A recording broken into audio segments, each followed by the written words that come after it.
Welcome to Demystifying Gay Porn. My name is Ike Grande, and if you watch gay porn, I've definitely helped you get off. And so has a gentleman that's sitting here with me. He is a porn model, he is a content creator, and a go-go dancer who is known as the cock of the cock.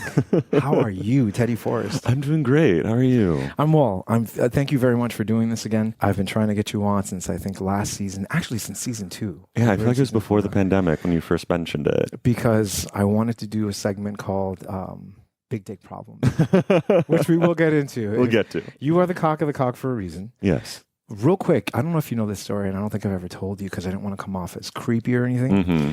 But I was in Chicago in 2019, I think. Okay. I saw you at a bar somewhere. Probably. And you left. I knew you had, I think you were a content creator. I wasn't sure. Yeah. But I was like, oh, wow, look at that guy.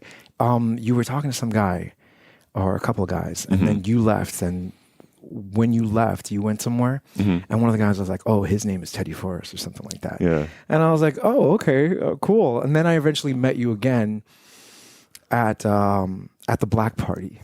I don't know if you remember the whole that was a long night. Oh black party incident. Well, when I finally got to shoot with you, it turned out that you were one of the models for Just for Fans, or you were doing there was some kind of Just for Fans setup there. Yes. Okay.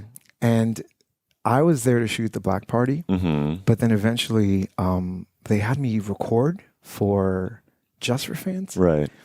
And it was such a shitty recording. Oh, yeah. Yeah, okay. So Because you couldn't use the music, right? I couldn't use the music, so I didn't bring an audio recorder. Yeah. It was going to be one of those silent films, and I'm supposed to follow a model around, but everything that night just kind of fell apart. Right. But we ended up getting some really good scenes after that. I dragged your ass into New Jersey. Remember that? Yes. Oh, yeah. That was when I thought Treasure Island was into stories and themes and shit. Oh, yeah. But, Such a concept you had. Minimal concept with what they give me, Yeah, so we've been working together now since 2019. So it's about time I kind of wanted to learn a little more about you. So Teddy Forrest comes from where? So I grew up in the suburbs of Omaha, Nebraska. Lived there, through high school, upper middle class family, whole shebang. Was raised Lutheran. I was like intensely, religious as a kid. He was even like, the youth group leader of, my local church, like all this sort of stuff. Wow, okay. Started coming out when I was like 15. Yeah. So we're coming up on too many years of that. 13 years now. And, that was a exploratory process, especially still being religious at the time. Moved to Chicago for college, did undergrad there, and then was there for 5 years. And then I'm coming up on 5 years in New York now. Okay. Growing up Lutheran. Was your family, okay, so upper middle class and Lutheran, was your family tolerant of, before they even knew, if they know? Right. So like my dad would make like off the cuff gay jokes sort of things. I remember there was like a fire juggler or something on America's Got Talent, and there's like, oh, he's fruity, that sort of thing, but never anything like super homophobic. He would always tell me not to watch girls shows, like if ever he would like come in and I was watching like Hannah Montana, very little gay boy thing to do. He'd be like, why are you watching that girl show? That sort of thing. But no, like he ended up being probably the most accepting of like between my two parents. My mom, I came out to her first when I was still a freshman in high school. And I was like, what do you think Dad would think about this? And she was like, well, I don't know. Thanks, helpful. And she like pulled the phase card on me. She's the very intensely religious one. And so it was like a year and a half later that I finally came out to my dad. So like I laid at the foot of his bed. He was watching like golf or something on TV. And I was like, Dad, I'm gay. He was like, huh? I was like, I'm gay. He's like, oh. Was anyone bullying you? I said, no. He's like, well, okay. It happens. Yeah. Okay. Yeah. So that quickly became like, all right, well, I see which parent I will be talking to about this from now on. Do you think they had conversations before for him to get to that level, or do you think he was just... I doubt it. Yeah? Okay. Yeah, no. My serious emotional conversations rarely happen in my family, sort of thing. Were you an only child? No, I'm the youngest of 4. Okay. Yeah. So you have 4 siblings, brothers and sisters? 3 siblings. Okay. Yeah. 3 siblings, I'm sorry. Yeah. 2 sisters and a brother. Okay. Yeah. what about the church? What about while you were, because if you were active in church, I'm Yeah. sure. So I didn't like come out on Facebook until I was in college. Mm-hmm. So like a lot of people didn't know, but like I told certain people in the church, certain friends, and they were like not terrible about it, you know, like they were open to the debate, if you will. Yeah, like Meet any other people that you probably thought were gay or lesbian or in church? They're in church. They're there. Pastor stories. Yeah, no, God, no. No. None of that. In my church community, as far as I know, and like even looking back and like, 10 years later, I think I was like the only one, at least in that, to my knowledge, What about your siblings? Cool relationship with them? Cool. Yeah, I mean, it's kind of distant in certain ways. Like we don't talk a lot. Okay. Like that's just, my family is a series of very like kind of quiet people in their own ways. I have one sister who's like really great about things. The other sister's pretty chill. My brother is a Midwestern man, but like he's, accepting enough. Okay. I always picture like all American, corn fed. I think I told you that once too, and you were like, yeah, I mean, like my grandparents did have a farm. Like we would go and spend like a week up there every summer at least. So I have experience picking corn and not detasseling, not all the super nitty gritty stuff, but like the first time I drove a car, I was in a field. I've driven tractors, like all that sort of thing. What about the guys up there growing up? No, really? no. No? Okay. No. Like in rural Nebraska or in like Omaha. The sense of like, did it forge any kind of sexual attraction at an early age? Not really. No? Yeah, no, not strong. Not like, no. Like now I'm into like, I see like a hot guy in like a cowboy hat and some boots. I'm like, I'm into that. But like, no, not a lot of like the actual small town people. Well, because like I got shit for being from the city whenever I would go, like, and like socialize with like other kids. They'd be like, "Oh my God, like Omaha, it's so dangerous. Like it's the big city," which was asinine to me. But just a lot of like kind of small-minded, small town people that I never necessarily like got on with and socialized with. And like I was visiting my grandparents, like it was an isolated farm, like 10 miles outside of town sort of thing. It's like we would go into town, but like I didn't necessarily meet a ton of people. So even 10 miles outside of Omaha, like you would get... Oh, no. Like outside of their small town. Oh, okay. In like, the middle of Nebraska, basically. Okay. Yeah. How far is Omaha from Lincoln? 40 miles. Oh, okay. Yeah. I've been to Lincoln, Nebraska once. Found myself there on a road trip across the country. What made you want to come to Chicago? So I studied urban planning in undergrad, and I'm actually still in grad school for it now. I liked cities. My sister went to school in Chicago, and like driving her there because she was 2 years older than me. So driving her there, like my kind of junior year, I really fell in love with it. I started getting pamphlets from university.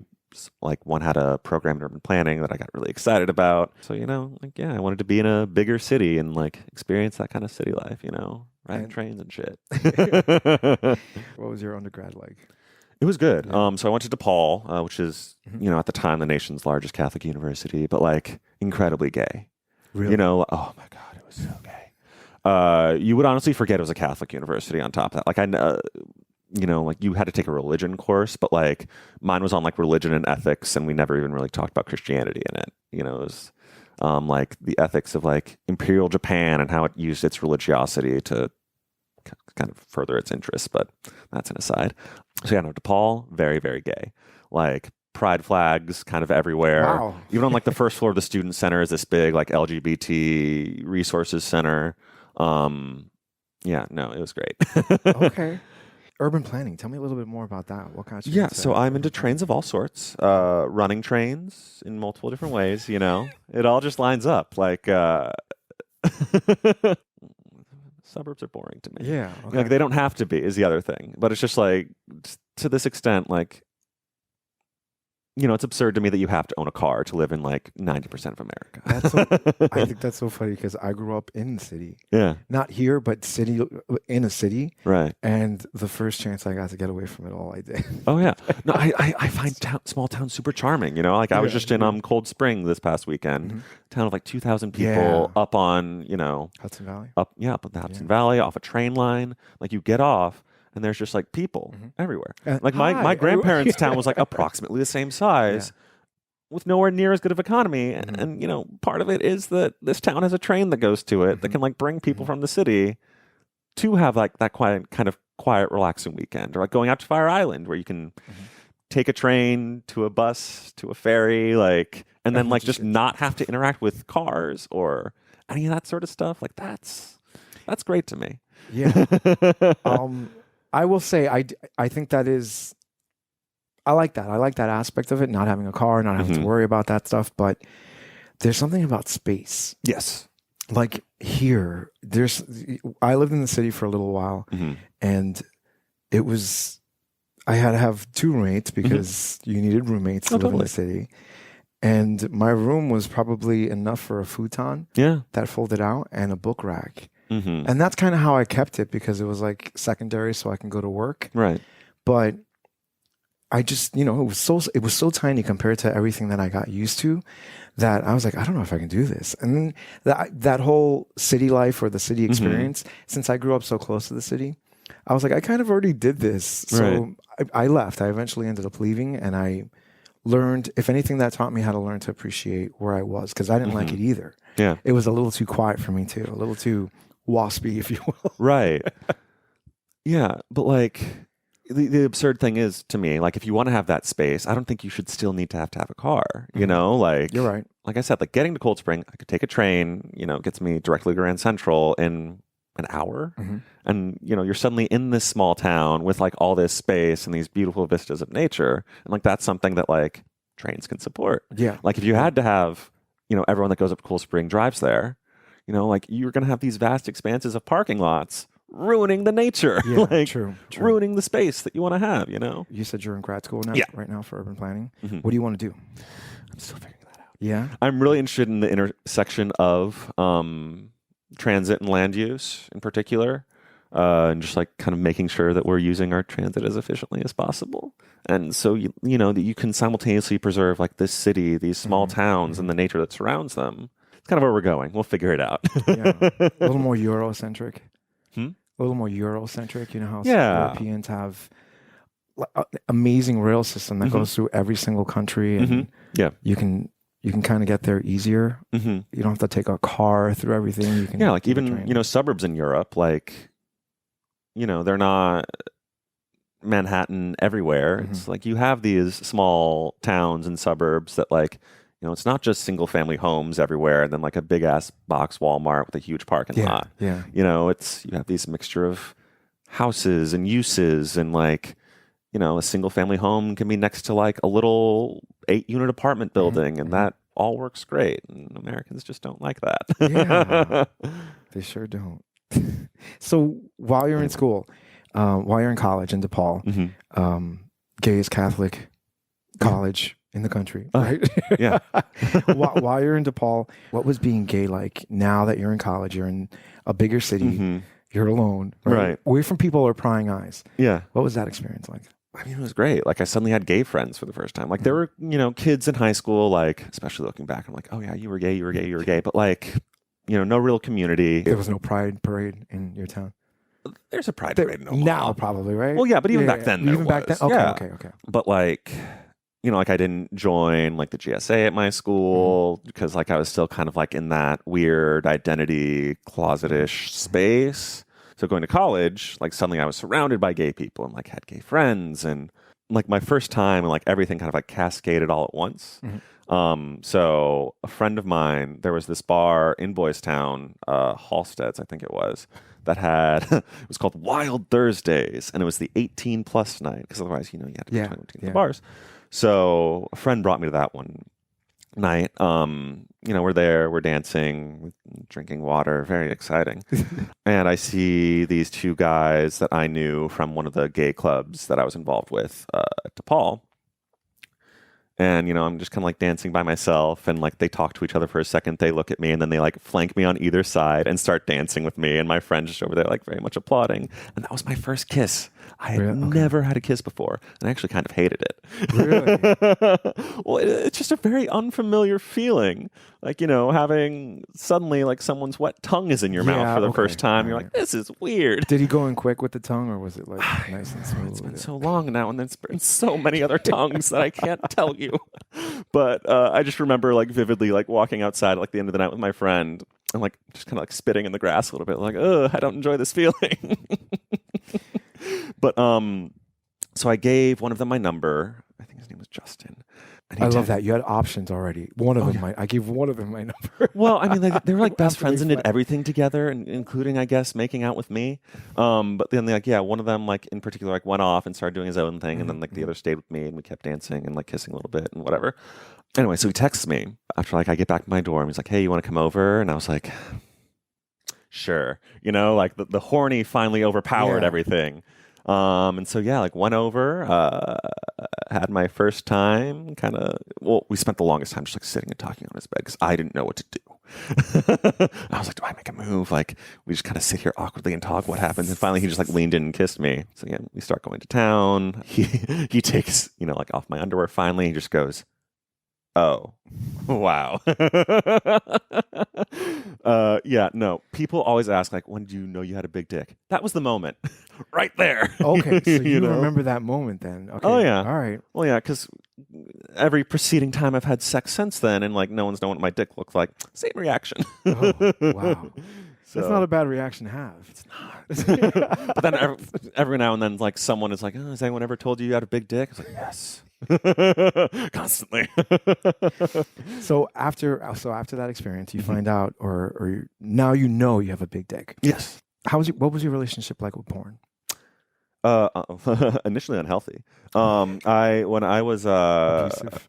when I first started like jerking off, I would feel awful about it. Okay. Like it was this very like sort of like, because I was super religious, so like jerking off sinful, jerking off to gay porn extra sinful. Yeah. I had like fully convinced myself in my mind that like if I ever like jerked off, ever came, the next day would be a bad day. Just like this sort of like karmic retribution for like you did this bad thing. Yeah, shame on you. Shame on you. Here's some punishment, like from life. Eventually grew out of that.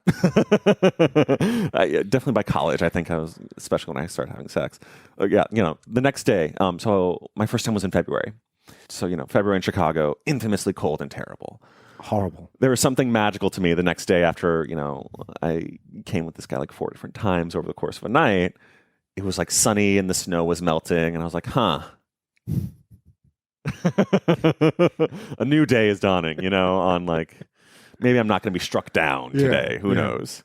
But so like for the longest time, my relationship with porn was this like, kind of like guilt wrapped thing that, now look at me. Well, yeah, it's very interesting. So now what's your sex life like now after the doors were open? It unleashed something in me, I tell you.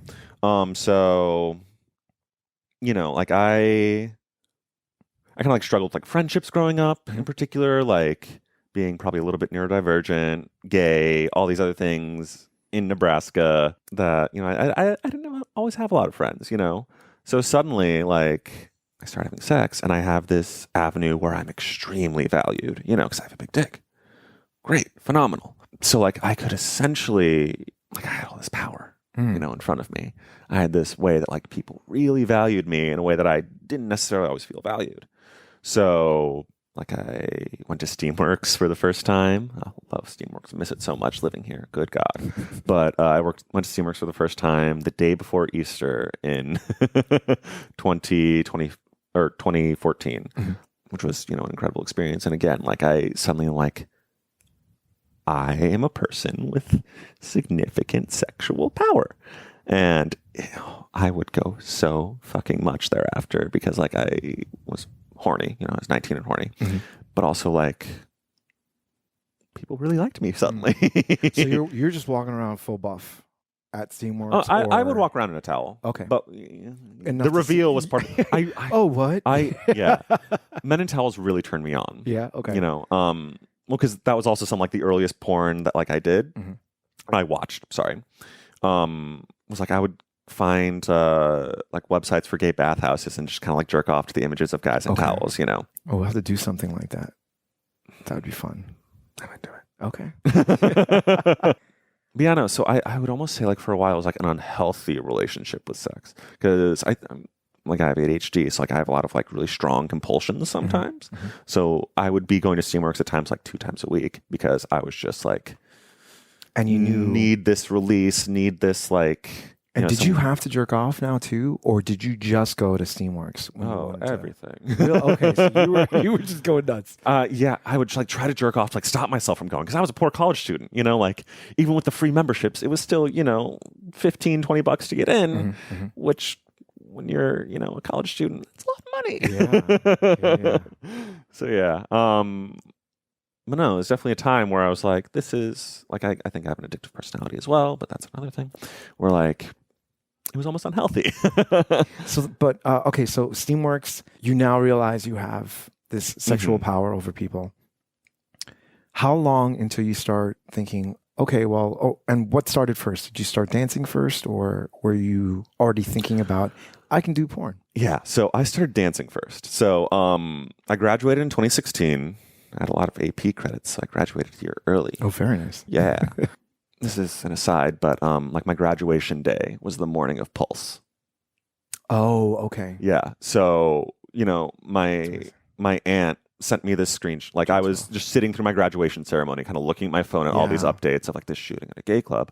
And my aunt was watching like remotely from wherever, took a screenshot as I was walking across the stage, and a drop down notification had like come up on her phone that was like 49 killed in gay club in Orlando. And I'm just like, well, welcome to adulthood. Yep. Like this sudden, very real reminder of homophobia after having like 3 years of essentially like gay utopia in Chicago at DePaul. Anyway, so I graduated, couldn't find work for the longest time because undergraduate degrees are, not what they used to be. So this other defining moment. A friend of mine was working at the Lucky Horseshoe in Chicago. And I was curious about it for a while. Like I talked to him and I was like, what if I auditioned? He was like, great, come do it. So I went. It was the second Tuesday in November in 2016.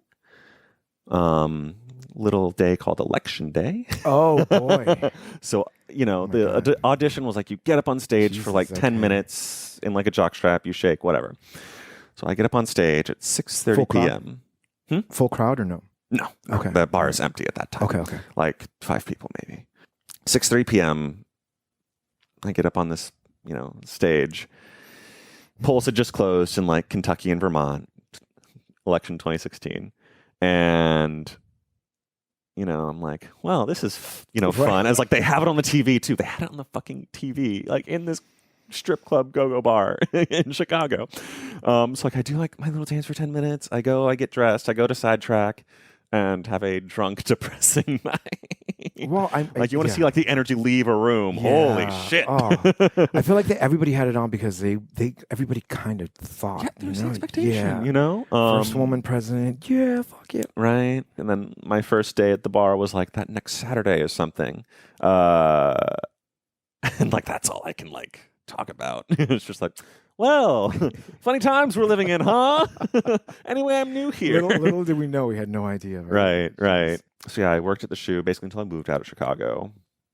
Porn started.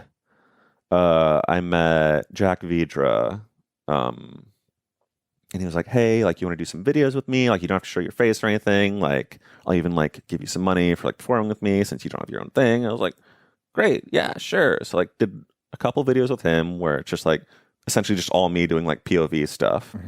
And then he connected me with Griffin Barrows, of the very infamous coming all over the face video that I constantly see and adore.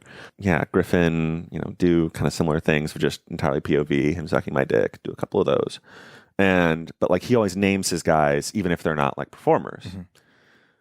And so I was like, all right, like, what's my name then? He's like, Teddy.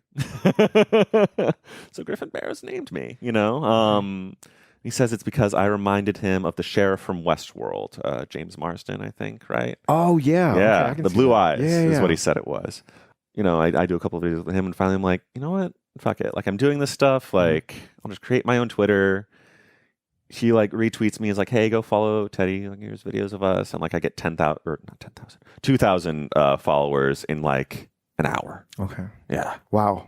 Yeah, just on Twitter. Yeah, that was kind of the start of it. So this was in 2018 at this point when this all kind of went down. Yeah, and then I moved to New York and eventually started showing face, and now here I am. So, studio wise, because I know Yeah. you've done studio work. You've worked with Treasure Island. You've worked with Raw Fuck Club, for Champ, Vision X. What other studios have you? You've done other studio work. You've done. That's been it. Yeah. Yeah, Really? I would, I guess, like to do more, but like I'm not like aggressively, Okay. You're kind of just. fought for You're it. here. You're doing. You're go-go dancing at the same time, right? Yeah, so I moved to New York with like the excuse of a job of working in real estate. Like I got my license and certification and everything. Started doing it, hated it. Really? I am not a salesperson. I am not the person to sit, cold call. I just have such like a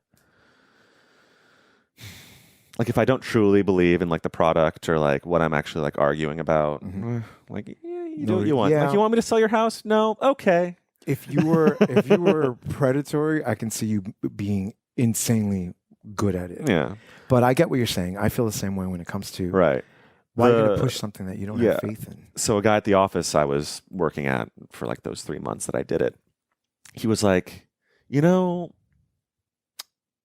too smart for real estate. I was like, excuse me? He was like, well, what I mean is you like overthink everything. You're like super analytical, and like a lot of real estate is just going and doing it, whereas a lot of me is thinking about it for a long time and then doing it. Planning a little. Yeah, planning. A colleague of mine from the Lucky Horseshoe wanted to move to New York like 2 months after I did. And he was like, can you go check out a couple of bars for me? And so I was like, yeah, like I'll go check out a bar for you, like whatever. So I went to Cut the Cock on a Tuesday in September, and I was like, oh, this is fun. Because Tuesdays were run by Brian Maselli at the time, and he knew how to put on a good, slutty, debaucherous night. It was very much like, hey, like, buy a drink, show your dick, you get a free shot. Like, all this stuff to, like, encourage people to get naked, to be slutty, to be, like, very uninhibited, So I'm suddenly enraptured in it. I was like, well, maybe I'll do this. So that night, like I whip out my dick, he sees it, and he's like, oh, that's big. As the night goes on, I take off more and more of my clothes. Next thing I know, I'm like fucking a guy on top of the bar.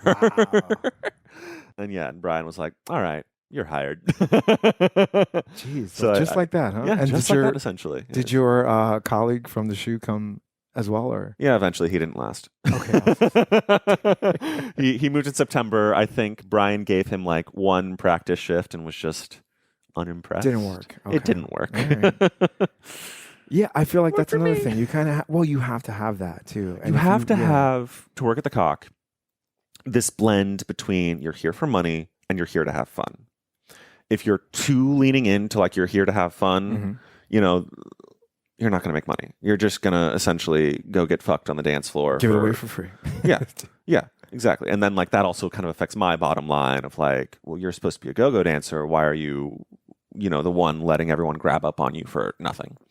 But simultaneously, if you're only in it for money and like you get super dickish about it, like a significant portion of the Cock is having fun. Like it is being slutty and this kind of like offering this fantasy of public sex, like this dungeon, like,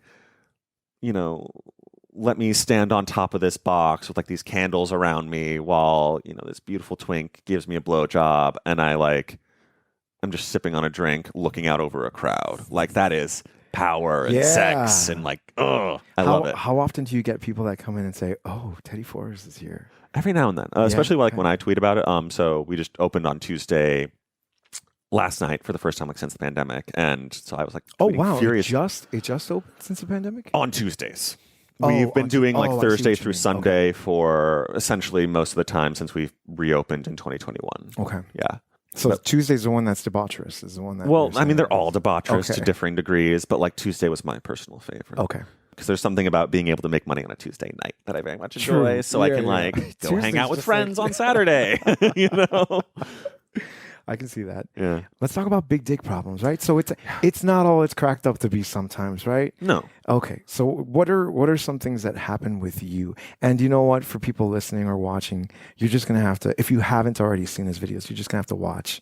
Because I can't put it up online right now on the interview, but it's very impressive. Very impressive. I love it. And that's good. You have a good sense of you on your shoulders. Yeah. It's very nice to look at when you're watching somebody. For instance, I love the insertion scenes Oh yeah. and the suck scenes with you. Whenever I have somebody coming in that, I love big dick. I'm like, okay, cool. I'll call Teddy Forrest. I'll text Teddy Forrest, have him come over. But it's not all it's cracked up to be. So what are some issues that you have? For instance, I asked Antonio Biaggi once, and he said, when I go to the bathroom, it kind of just falls right into the toilet, gets toilet water all over it. I'm like, damn, okay. Yeah. What are some things that happen to you as the owner of a big dick? I mean, let's see.